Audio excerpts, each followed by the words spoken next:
Oke, untuk sistem kerja untuk rangkaian kemarin sudah saya tampilkan, tapi untuk gambar rangkaian belum saya tampilkan. Kali ini saya ingin berbagi untuk rangkaiannya sendiri, skemanya sendiri ya.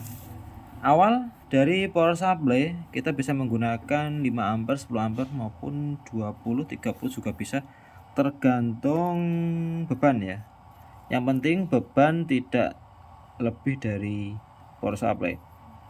Ini untuk beban ya, saya kasih out beban negatif beban ya. Untuk beban bisa diberi step up, step down ataupun step up, step down ya, yang auto itu ya. Nah, dari sini power supply 16 volt masuk ke buck converter ya, bisa di setting berapa ampere untuk outputnya, ataupun kalian bisa menggunakan yang lebih besar ya, 10 ampere atau 20 ampere sesuai kebutuhan baterai aja. Kalau saya yang kecil aja sudah cukup, saya keluarkan 2 ampere. Ini untuk charging ya, charging. Kemudian ketika power supply ini on dari listrik, dari apa ya, listrik aktif ya, tegangan 16 volt, ketika baterai hampir kosong, ini akan charger dan juga digunakan untuk beban ya. Jadi beban power supply ini dibagi dua, untuk mengaktifkan beban dan juga mengaktifkan charger ya. Nah, di sini output saya beri 2 ampere biar tidak terlalu berat ya. Kinerja power supply tidak terlalu berat walaupun kondisi baterai kosong. Nah, keunggulannya ini beda dengan solar charger control ya. Itu ketika baterai habis dia akan menguras penggunaan power supply ya. Jadi kan nggak ada pengaturan berapa ampere yang masuk ke baterai ya.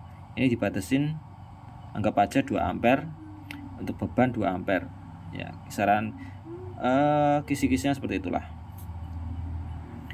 Ketika listrik ada, PSU on, charger on, sama menyalakan beban,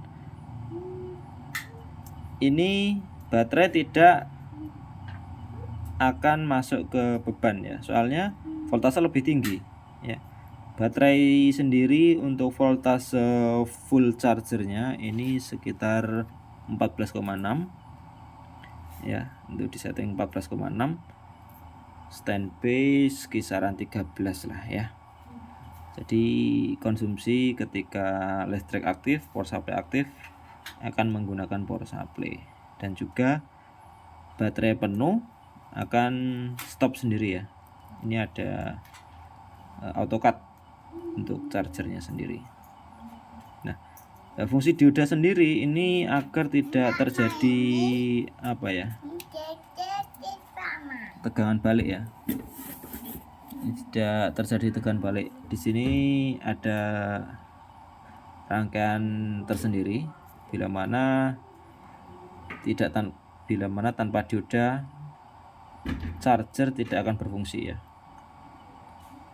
Ingin tetap berfungsi walaupun kondisi bersamaan. Ketika power supply off ya, atau listrik padam, otomatis listrik lewat di sini ya, lewat sini ya, harus lewat sini.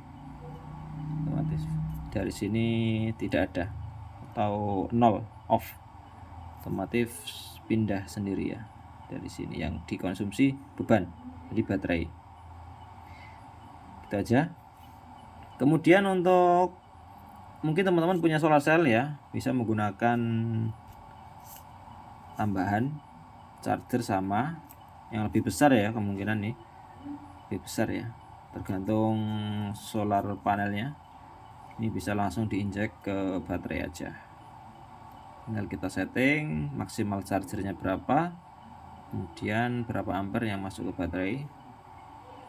Ini pun juga bisa untuk membantu fungsi apa ya, beban ya, konsumsi beban ya. Ini. Seperti ini. Oke, mungkin sedikit aja informasi, semoga bermanfaat.